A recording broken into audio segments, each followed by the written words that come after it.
Hello guys and welcome back to another video. Today I'll be talking about chat and dialogue. I'm sorry for the long wait, I've just been occupied with my personal life, but here I have prepared what we will be learning in today's video. So with this rig you can interact and it chats something. Of course you can add a cooldown, and in here you can chat with this guy. You can choose anything. Hello, how is today? You can choose no, and I put something custom in here, and you can so this is what you will learn to do in today's video. So you may be wondering, what is the difference between chat and dialogue? So with a dialogue you can talk to the NPC and he talks back to you, but with chat you only make one person talk. A good example of this is an old project of mine called Cook for NPCs, in which you talk to this guy, the NPC, and you click his head and he tells you what menu he wants. You look here and you make it. But this is where I use chat. But another good example is the game Need More Heat, and you can see this guy right here that asks for donations. It also uses the chat. You can donate. I don't have any Robux though. Alright, so now let's use this chat service. So I'll insert a rig over here in avatar. I'll put a block rig, put it down, and now let's go to his head because that's where I want the chat to be.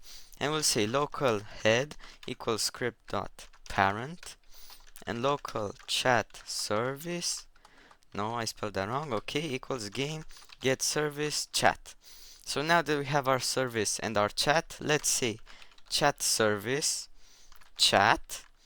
We'll say head because that's where we want the chat to be, and now we need a message, so we'll just say hello world. That's the default message. I think I deleted this. Okay, and now there's also color. I don't really know how that changes. If you know, then be sure to let me know. So now if we press play, you will see that he's supposed to chat. Alright, so the problem here is that he chatted before I entered. So we'll say while wait maybe like 1 second. Let's make it 1 second do, and he'll just chat. Although I think we do need the color, so I'll just put these two. It's enum.chatColor. I don't think these change anything, I'll just set it as white. So now let's play, and you can see that he's chatting. So now if you want to make it a proximity prompt, you just go into one of his parts. Let's just put it in his head so it's easier. Proximity prompt. Alright, I'll put this script in here.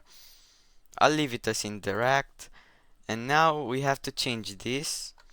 We'll put local prox equals script.parent, and now head will no longer be script.parent, so it's script.parent.parent.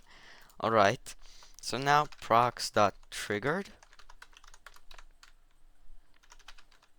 We can just have this, though we don't really need it, so I'll just remove it.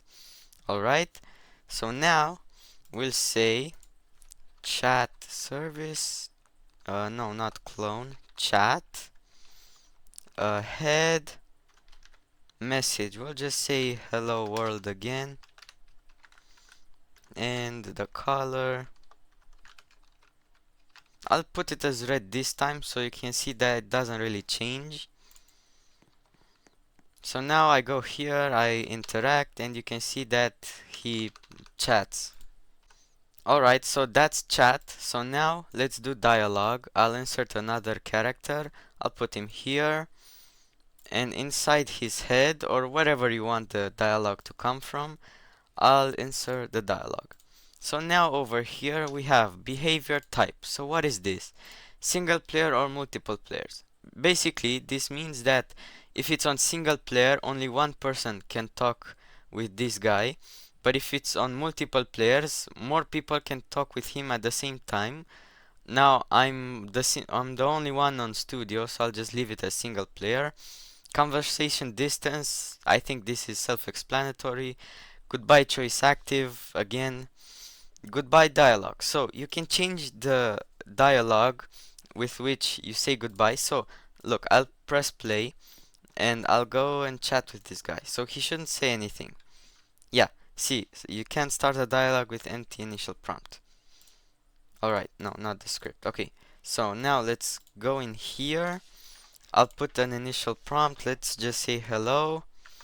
And get the goodbye dialogue. You'll see that it's just goodbye. So I'll leave it as this for now. Name, parent, those are the same as everyone. Purpose. So, as you saw, he had a question mark. And as you can see here, it says help. You also have quest and shop. Quest will be an exclamation mark and shop will be a $sign. So I'll just leave it as quest. Tone. Alright, so you saw that it was blue. So I can change it. Friendly, it will be green, and enemy, it will be red. I'll just put it as friendly. And now let's play. So you can see that it's a question mark and it's green, and he'll just say hello. But you can see that we don't have any choice to continue the dialogue. Well, that's because we need to add dialogue choices. So now let me just switch this. I'll put it as shop so you can see, and enemy. Alright, so again you can change the goodbye dialogue, but for this one I'll disable the goodbye choice.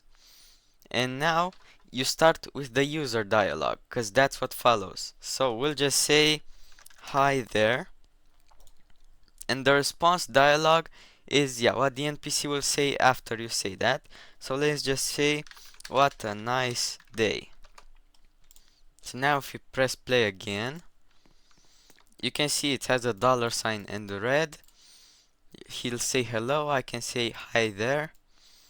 He'll say what a nice day, and yeah, you can add as many dialogue choices as you want. Look, I'll just add another one.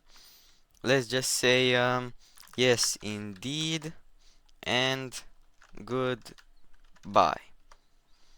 Alright, and now I'll set the goodbye dialogue in here as bye guy.